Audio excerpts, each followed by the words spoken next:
Rabbi Yehuda Pataya menulis tentang percakapan dengan jiwa-jiwa yang telah meninggal dalam mimpinya.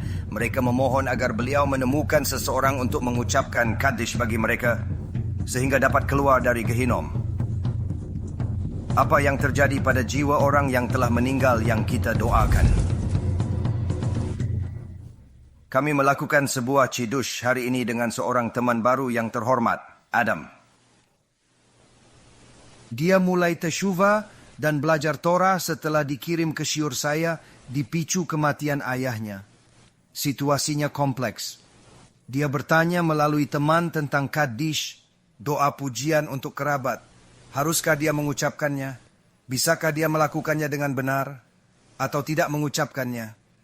Mengingat tradisi Yudaisme, ini jadi pertanyaan penting dan mendesak baginya. Adalah untuk mengucapkan Kaddish ketika seseorang meninggal.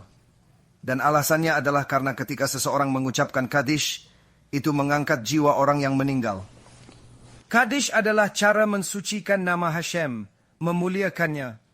Anda memberikan deskripsi yang lebih baik tentang Hashem, memuliakan namanya, satu deskripsi setelah yang lain. Setiap kata adalah pujian positif kepada Hashem, bukan karena dia membutuhkan pujian kita, tetapi inilah yang kita lakukan saat mengucapkan Kaddish. Ketika kita mengucapkan Kaddish, itu mengangkat jiwa. Rabbi Yehuda Pataya, Zecher Tzadik Livracha. Dia memiliki buku berisi percakapan dengan jiwa-jiwa yang telah meninggal. Mereka muncul dalam mimpi dan peristiwa, memohon agar dia mencari seseorang untuk mengucapkan Kaddish bagi mereka. Tujuannya agar mereka bisa keluar dari Gehinom, mencapai tempat yang lebih baik di sana, atau bahkan masuk ke Gan Eden. Dia menulis berulang kali tentang permintaan jiwa-jiwa ini untuk mendapatkan bantuan melalui Kaddish. Orang-orang memohon bantuan mencari pengucap Kaddish. Anak saya tak tahu apa-apa. Saya tak bisa keluar Gehinom atau masuk Gan Eden tanpa Kaddish. Tolong carikan seseorang. Dia mencatat permintaan dengan seksama. Masalah muncul saat pengucap Kaddish adalah Baal Mum, mempertanyakan keabsahan doa dan menimbulkan dilema spiritual yang serius. Hal ini menimbulkan kekhawatiran tentang efektivitas Kaddish dalam mengangkat jiwa orang yang telah meninggal. Orang yang mengucapkan Kaddish memiliki cacat spiritual. Untuk memuji Hashem, seseorang harus menjadi sahabat dan pecintanya. Bagaimana orang yang tidak sopan bisa mengucapkan Kaddish dengan tulus jika perilakunya tidak mencerminkan nilai spiritual?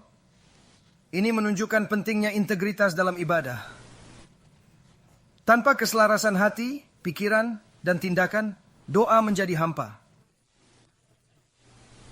Seseorang yang terus mengutuk, berbicara lashon hara, melanggar syabat, melawan Hashem, dan hidup sekular, mengucapkan Kaddish tidak hanya tidak menghormati Hashem, tetapi juga menyakiti neshama yang didoakan. Ini masalah serius dalam praktik keagamaan yang perlu diperhatikan. Tindakan ini berdampak negatif pada jiwa yang telah meninggal dan kesakralan doa. Mengubahnya mengingatkan Hashem bahwa Anda terhubung dengan mereka. Ada perdebatan tentang bolehnya mengucapkan amen pada Kaddish pelanggar syabat. Mengapa? Mereka dianggap penyembah berhala. Anda tidak bisa mengatakan amen pada doa penyembah berhala. Jika seseorang melanggar syabat, berzina, atau melakukan dosa berat lainnya, itu dianggap sebagai... Apakah menangguhkan Yudaisme lalu mengucapkan Kaddish tidak membantu atau menyakiti jiwa, atau jiwa tetap sama?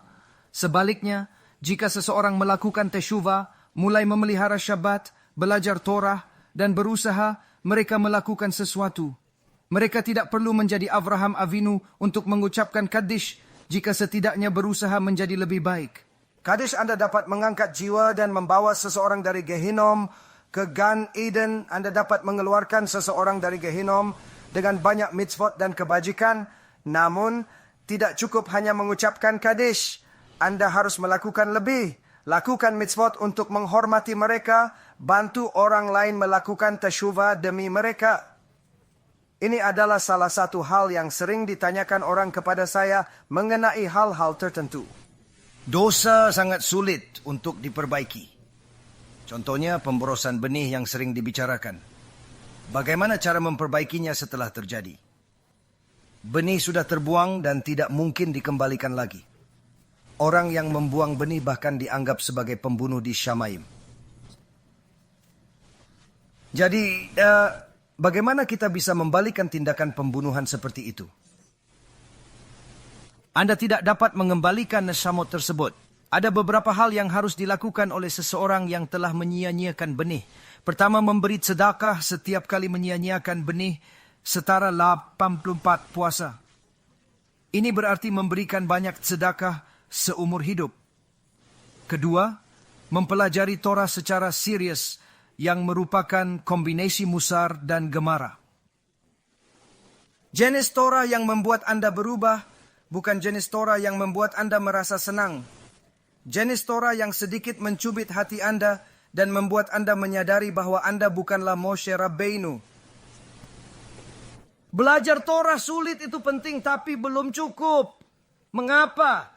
Karena hadir di Syabat masih kurang. Seperti orang yang melanggar Syabat 30 tahun. Lalu bertobat. Mereka datang ke Syabat dan berkata, bagus Anda telah menjaga Syabat 90 tahun. Ada sebaliknya kalau sudah usia 120 tahun, tapi 32 tahun pertama melanggar Syabat. Kami hanya menilai Anda dari usia 32 tahun, berarti kehilangan 1 tahun Syabat. Meskipun Anda tzadik selama 90 tahun berikutnya, tetap ada kerugian karena pelanggaran di masa muda. 10 tahun tidak menjaga Syabat tidak bisa dianggap baik-baik saja. Bagaimana memperbaikinya? Sama seperti memperbaiki dosa lainnya selama 10 tahun dengan membuat orang lain melakukan tesyuvah. Ini berlaku untuk semua dosa, termasuk membuang benih dan melanggar Syabat. Dan buat orang lain berhenti membuang benih atau menjaga Syabat sama seperti Anda melakukannya sendiri. Jika Anda membantu banyak orang melakukan tesyuvah, setiap Syabat dihitung seperti Anda menjaga banyak Syabat. Sekaligus Anda tiba di Syamaim dengan kelebihan Syabat dan mendapat pahala tambahan. Inilah mengapa ketika orang menyebutkan para tzaddikim, mereka memperoleh manfaat dari perbuatan baik yang mereka inspirasikan pada orang lain. Mereka menyebut zechut dari para rabi yang terkenal. Apa artinya?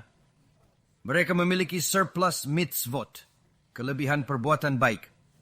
Anda tentu ingin tiba di olam haba, dunia yang akan datang dengan surplus juga. Jadi, setiap kali Anda membantu seseorang melakukan tesyuvah, pertobatan, jika mereka menjaga Syabat karena Anda, entah lewat CD atau ceramah, Anda mendapat bagian penuh dari mitzvot mereka. Setiap Syabat yang mereka jaga dihitung seolah Anda menjaga 2 kali. Bila mereka menjaga Syabat 50 tahun, alih-alih kehilangan 10 tahun, Anda mendapat surplus 40 tahun Syabat. Kalau sudah Anda tidak tahu siapa yang akan menjaga mitzvot dan berapa lama Anda harus berhenti dan menginginkan surplus mitzvot seperti Anda menginginkan uang. Jadi apa yang Anda lakukan? Anda berusaha membuat semua orang melakukan tesyuvah. Orang asing, teman, keluarga, siapapun yang bisa Anda pengaruhi.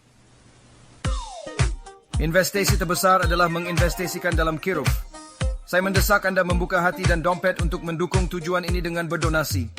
Anda membantu orang lain dan membuka pintu berkah ilahi dalam hidup Anda sendiri dengan menempatkan anak-anak Hashem di jalur yang benar. Mari membuat perbedaan bersama, satu orang pada satu waktu. Terima kasih, semoga Hashem memberkati semua sponsor dan memberikan pertumbuhan kepada organisasi Be'ezrat Hashem.